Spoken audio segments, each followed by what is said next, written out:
আসসালামু আলাইকুম viewers, welcome to Irin's Bangla kitchen. আমি আজকে শীতকালে আপনাদের কাছে হাজির হয়েছি শীতকালের আরও একটি জনপ্রিয় খাবার নিয়ে। সেটা হচ্ছে খেজুর গুড়ের পায়েস। তো চলুন দেখি এক নজরে খেজুর গুড়ের পায়েস তৈরি করতে আমাদের কি কি লাগে। এখানে আমি 1.5 মুঠো চাল নিয়ে নিয়েছি। এখানে আমি চিনি গুঁড়া পোলাওয়ের চাল নিয়ে নিয়েছি।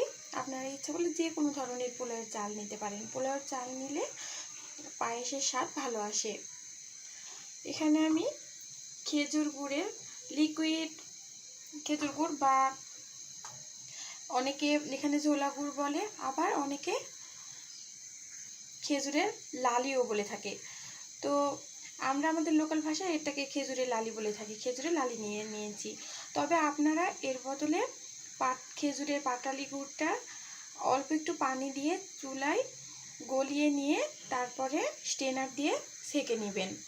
এতে হয় গুড়ের মধ্যে অনেক সময় ইমপিউরিটি থেকে থাকে, এজন্য দুধ ফেটে যাওয়ার সম্ভাবনা থাকে। তো এক্ষেত্রে যদি আপনারা গুড় গলিয়ে সেঁকে নেন তাহলে আর দুধে দেওয়ার পর দুধটা ফেটে যাবে না। তারপর আমি স্বাদ বাড়ানোর জন্য সামান্য একটু নারকেল দিয়ে দিব, কিশমিশ দিয়ে দিব, আর দেব তেজপাতা, এলাচ। তো নারকেল কিশমিশ এটা অপশনাল, আপনারা স্বাদ বাড়ানোর জন্য ইচ্ছা হলে এর চাইতে বেশি কিছুও দিতে পারেন, আবার এগুলো না দিলেও চলবে। তো চলুন কথা না বাড়িয়ে মূল প্রসেসিংয়ে যাই। এখানে আমি চুলায় লিকুইড দুধ ফুটাতে দিয়েছি। আমি এখানে আড়ঙের 1 লিটার পরিমাণ দুধ নিয়ে নিয়েছি। আপনারা ইচ্ছা করলে যে কোনো ধরনের ফুল ক্রিম মিল্ক নিতে পারেন। এখানে আপনারা এখানে মিষ্টিতে লবণ পছন্দ করলে সামান্য লবণ দিয়ে দিতে পারেন। এখন আমি এ পর্যায়ে এর ভেতরে আমার আধা ঘন্টা ধরে ভিজিয়ে রাখা ধুয়ে নেওয়া চাল দিয়ে দিলাম।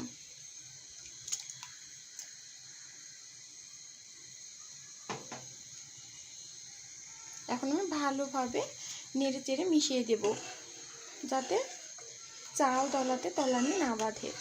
তো যতক্ষণ পর্যন্ত ফুলভাবে বলক না আসবে ততক্ষণ পর্যন্ত দুধ চাল আমার একটু নেড়ে দিতে হবে। দুধে চাল দেওয়ার 5 মিনিট পর এভাবে লো আঁচে চাল আস্তে আস্তে ফুটছে। তো এর মাঝখানে আমি বারবার নেড়েও দিচ্ছি। তো দেখুন 5 মিনিট পর আমার চাল এরকম হয়েছে। তো আমি যতক্ষণ পর্যন্ত ভালোভাবে চাল সিদ্ধ না হয় ততক্ষণ পর্যন্ত এভাবে লো হিটে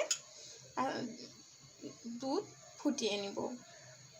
তো আমি ফিরে আসছি চাল পুরোপুরি সিদ্ধ হওয়ার পর।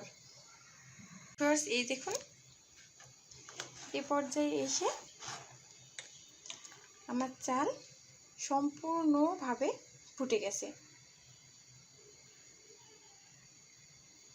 এখন আমি এ পর্যায়ে কোরানো নারকেল দিয়ে দিব যাতে নারকেলটা একটু ভালোভাবে চালের সাথে মিশে স্বাদ বাড়াতে পারে। ঠিক আছে, আমি নারকেল দিয়ে নেড়ে চেড়ে আবারও কিছুক্ষণ জাল করে নিব। এ পর্যায়ে এসে গুড় দেওয়া যাবে না, তাহলে দুধ ফেটে যেতে পারে। ভালোভাবে হয়ে গেলে তারপর আমি গুড় দিব। ভিউয়ার্স, আমি একটা জিনিস স্কিপ করে গেছিলাম, সেটা হচ্ছে তেজপাতা আর এলাচটা প্রথমে দিতে ভুলে গেছিলাম, সেজন্য নারকেল গুড়ের সাথে আমি তেজপাতাও দিয়ে দিয়েছি। তো আপনারা যারা আমার মতো ভুলে যাবেন তারা পরে দিলেও পারবেন, তবে প্রথমেই এই তেজপাতা এলাচটা দেওয়ার চেষ্টা করবেন। ভিউয়ার্স, এ দেখুন আমার পায়েসের মধ্যে একটা ক্রিমি ভাব চলে এসেছে। এখন আমার পায়েস পুরোপুরি হয়ে গেছে। তবে আমি এখনও গুড় অ্যাড করিনি, কারণ চুলায় থাকা অবস্থায় গুড় অ্যাড করলে ফেটে যেতে পারে। সেজন্য আমি চুলা অফ করে দিব। দিয়ে 1 মিনিট পর আমি গুড় অ্যাড করে ভালোভাবে নেড়ে চেড়ে দিব। তো আমি 1 মিনিট পর আপনাদের গুড় অ্যাড করে দেখাচ্ছি। আমি 1 মিনিট পর গুড় অ্যাড করে, সম্পূর্ণ গুড় অ্যাড করে দিয়ে দিয়েছি। এখন আমি ভালোভাবে নেড়ে চেড়ে মিশিয়ে দিচ্ছি। এ দেখুন, পায়েসে গুড় অ্যাড করার পর দুধ ফেটে যায়নি। এই যে দেখুন, নারকেল চাল একটু ক্রিমি ভাব চলে এসেছে। তো এই পর্যায়ে এসে আমার পায়েস সম্পূর্ণভাবে হয়ে গেছে।